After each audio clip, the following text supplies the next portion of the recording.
लीजिए, आप स्वयं को शरीर समझते हैं, इसलिए आपके जीवन को सुखी करने, आपके कल्याण हेतु आप तक अपनी आवाज पहुंचाने, अपना एहसास, अनुभूति, दर्शन हेतु मैंने अपने और आपके बीच के माध्यम का फोटो हटा दिया है।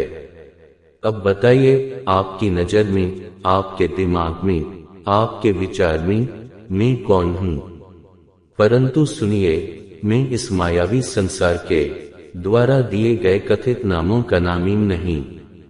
मैं ईश्वर, अल्लाह, भगवान, परमात्मा, गॉड, खुदा, रब, निराकार, अकल पुरख आदि नहीं।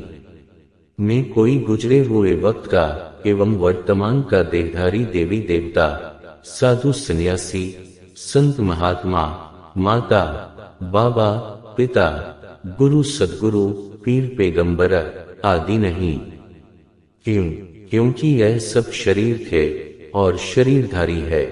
आप इन्हें चाहे कुछ भी समझते रहे, लेकिन सच्चाई यही है कि जो शरीर नष्ट हो चुके हैं, वह शरीर फिल्मों और नाटकों की तरह वापस नहीं होते।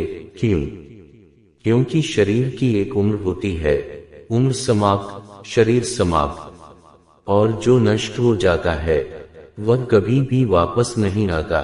कोई ज्ञान को विज्ञान संसार में ऐसा नहीं जो इस कार्य को कर सके। क्योंकि ऐसा होने से प्रकृति का संतुलन खतरे में पड़ जाएगा। भूत में वर्तमान और वर्तमान में भविष्य कदापि स्थापित नहीं किया जा सकता, या यूं समझिए, वर्तमान में भूत और भविष्य में वर्तमान कदापि स्थापित नहीं किए जा सकते, और आप अज्ञानता बस इस गलत फहमी के शिकार हैं। इस प्रकार यह माया में भ्रमित और माया मिलित, माया के ही आकर्षण के अर्थात माया प्राप्ति के इशारे पर यह मायावी संसार आपको पप्पू समझकर मामू बनाए चला जा रहा है। और मैं देख रहा हूं, आपके पप्पू बनने में कोई कमी नहीं। इसीलिए आप सर्वश्रेष्ठ किस श्रेणी में होने के बावजूद भी पशु पक्षियों जानवरों से कहीं अधिक ऐसे रोगों से ग्रस्त हैं जो लाइलाज हैं। लाइलाज रोग सबसे ज्यादा दुख, दर्द, पीड़ा, कष्ट देने वाला होता है। वह स्वयं को ही नहीं बल्कि स्वयं के दिखाई देने वाले अपनों के दुख का भी कारण होता है। पप्पू बनकर आप क्या प्राप्त करना चाहते हैं? यही कि आपका जहां यह जीवन परेशानियों में बीते, वही आपका अनंत जीवन भी कुत्ते भैंस बकरियों की तरह परेशानियां ही बनकर रह जाए। मेरे बच्चों, ध्यान रखिए, कोई शरीर वापस नहीं आता, केवल जीव ही शरीरों में कर्मों के आधार पर परिणामों की प्राप्ति के लिए वापस आता है। आप भली भांति जानते हैं कि शरीर कोई वापस नहीं आता, फिर भी आप मूर्खता का दामन नहीं छोड़ना चाहते और मूर्खतापूर्ण कार्य करते हैं।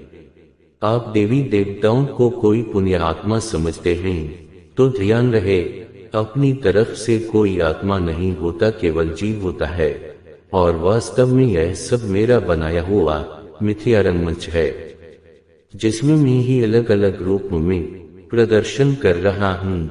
मेरे बच्चों, व जीव जिनका कल्याण हो जाता है, वह इन मुसीबतों से बचकर अपने घर का सुख आनंद प्राप्त करते हैं, अर्थात मुझे प्राप्त करते हैं, मुझे प्राप्त होते हैं, अर्थात अपने मूल को प्राप्त हो जाते हैं।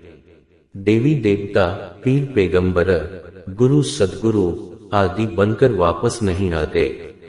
इस प्रकार से मेरी आवाज आने के पीछे कुछ कारण है, अकारण ही मैं कुछ नहीं करता। कुछ कारणों को आप जानते हैं और कुछ कारणों तक आप नहीं पहुंच सकते। प्राकृतिक आपदाएं इससे अलग नहीं। जब तक मुझे नहीं समझते, जानते, अपने एहसान में नहीं लाते, तब तक आप पर मामू का चप्पू चलाकर श्रद्धा के कांटे में फंसकर आपको पप्पू बनाया जा रहा है और बनाया जाता ही रहेगा। इस प्रकार से संसार आपको हमेशा हमेशा के लिए श्रद्धा के कांटे में लटकाकर काल रूपी माया का निवाला बना रहा है। मैं देख रहा हूँ अपने लाभ के लिए यहाँ कोई किसी को मामू बना रहा है, कोई किसी को मामू बना रहा। झूठे संसार का तो काम ही है मामू बनाना, इसीलिए संसार झूठा है, झूठा संसार है। इसलिए झूठ के प्रति आप जैसी उपजाऊ भूमि में श्रद्धा का बीज बोकर कल्पनाओं की सीमाओं में लाकर झूठ से ही बनते हैं मामू, सत्य से नहीं। कमाल है, मैं झूठ को झूठ बता रहा हूँ तो विश्वास नहीं, और खुद को झूठ अर्थात इस संसार को झूठा मिथ्या बताने में कितना ज्ञानवान बुद्धिमान गुरु सद्गुरु समझते हैं आप।